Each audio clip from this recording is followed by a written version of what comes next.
The thought process behind naming the brand 316 was that it was a very obvious Christian name, and so it would force us to be honest about why we named it. If we named it something that was a little bit less obvious, we felt like we would have the temptation to not be honest about our faith when we thought 316, very obvious, the most famous Bible verse. Everybody knows that we're Christians. Everybody knows, what we stand for and what we believe. But what we've come to find is that maybe half, maybe 60, 70% of people understand the reference, and a lot of people think, it's an area code or it's a reference to something else. And so it's still not as obvious as we thought it was going to be, but that was the intention behind it, is that we want people to know that we're Christians.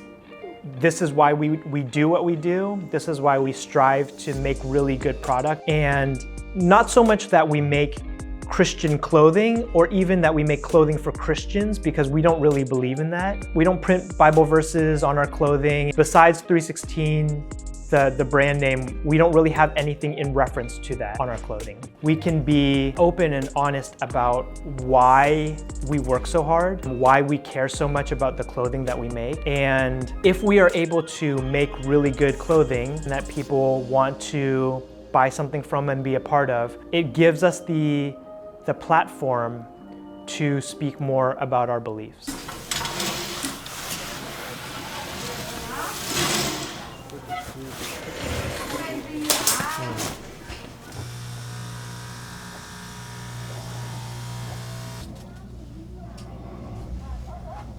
So in the world of denim, it's widely known that Japanese people make the best denim in the world.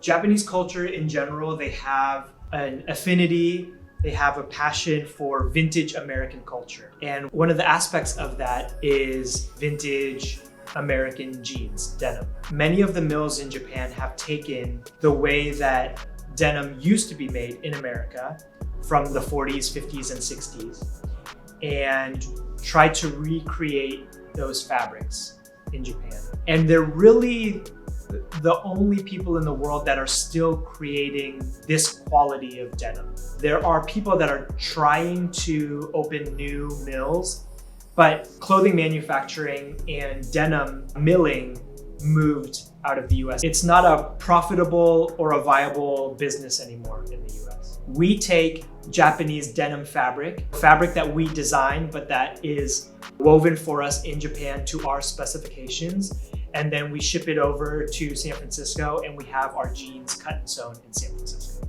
The one thing that is really important to me, and when I'm able to speak to young Christians, I really want to impart on them, is that there are ways to glorify God outside of the most traditional ways of doing ministry.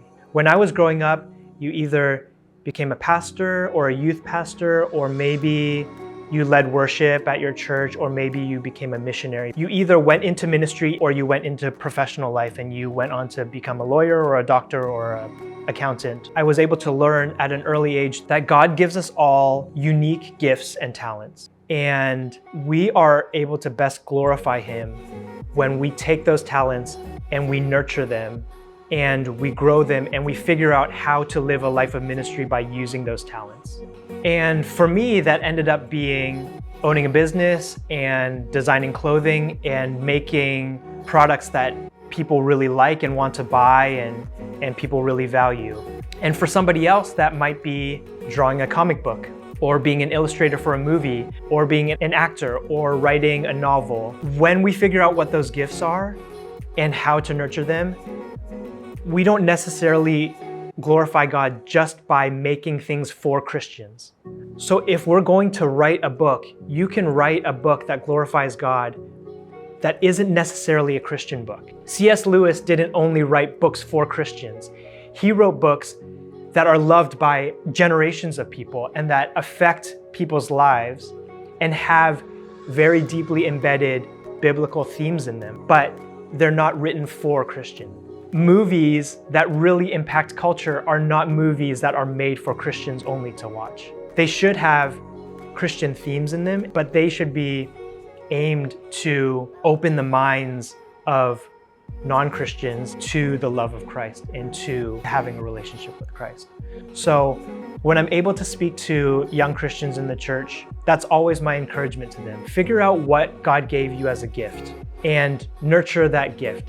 There are ways to glorify God. There are ways to live a life of ministry that will be very fulfilling outside of those norms. If young people are given that encouragement now, especially Asian American youth, if they're encouraged to nurture their gift in drawing or their gift in writing or their gifts in public speaking, it could be any number of things, then we as a church will be a much healthier place. And also we are going to have more impact on American culture as a whole.